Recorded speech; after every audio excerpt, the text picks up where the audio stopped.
ఏడాది పాలనలో చంద్రబాబు ప్రభుత్వం ప్రజలను వెన్నుపోటు పొడిచిందని జూన్ 4న వెన్నుపోటు దినం కార్యక్రమాన్ని నిర్వహిస్తున్నామని వైఎస్ఆర్సీపీ పార్టీ కాకినాడ జిల్లా అధ్యక్షులు డాట్ల రాజా పేర్కొన్నారు. కూటమి ప్రభుత్వం అధికారంలోకి వచ్చి ఏడాది పూర్తవుతున్నా ఎన్నికల ముందు ఇచ్చిన హామీల్లో ఒక్కటి కూడా సంపూర్ణంగా అమలు చేయకుండా ప్రజలను వెన్నుపోటు పొడిచిందని వైఎస్ఆర్సీపీ పార్టీ కాకినాడ జిల్లా అధ్యక్షులు డాట్ల రాజా కాకినాడ పార్లమెంట్ సూర్యనారాయణ రాజులు విమర్శించారు. చంద్రబాబు ప్రభుత్వ వైఖరిని నిరసిస్తూ జూన్ 4వ తేదీన రాష్ట్ర వ్యాప్తంగా వెన్నుపోటు దినం కార్యక్రమం సంబంధించి పోస్టర్ను ఆవిష్కరించారు. ఈ సందర్భంగా వారు మాట్లాడారు. వెన్నుపోటు దినోత్సవం,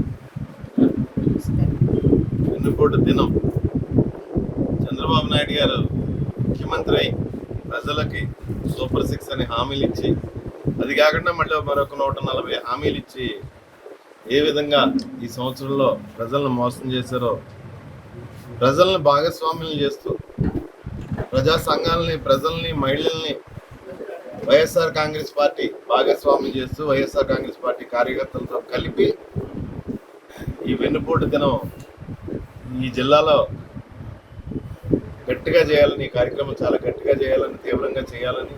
ఎందుకంటే ఈ రాష్ట్ర వ్యాప్తంగా సుమారు తెలుగుదేశం పార్టీ వచ్చిన ఈ సంవత్సరంలో 390 మంది వైఎస్ఆర్ కాంగ్రెస్ పార్టీ కార్యకర్తలు అయితేనే, నాయకులైతేనే హత్యకులయ్యారు. అదేవిధంగా మహిళలు, మరి విజనరీ అని చెప్పుకునే చంద్రబాబు నాయుడు గారి పరిపాలనలో భారతదేశం మొత్తం మీద అట్టడుగు నుంచి 2వ స్థానంలో ఉంది మహిళా వేధింపుల విషయంలో. మరి పెద్ద పెద్ద మాటలు చెప్పిన నాయకులు మరి ఏం చేస్తున్నారో ఈరోజు ఎవరు మహిళల విషయంలో ఎవరు ఒక్కొక్కరు కూడా మాట్లాడిన పరిస్థితి కనపడుతుంది.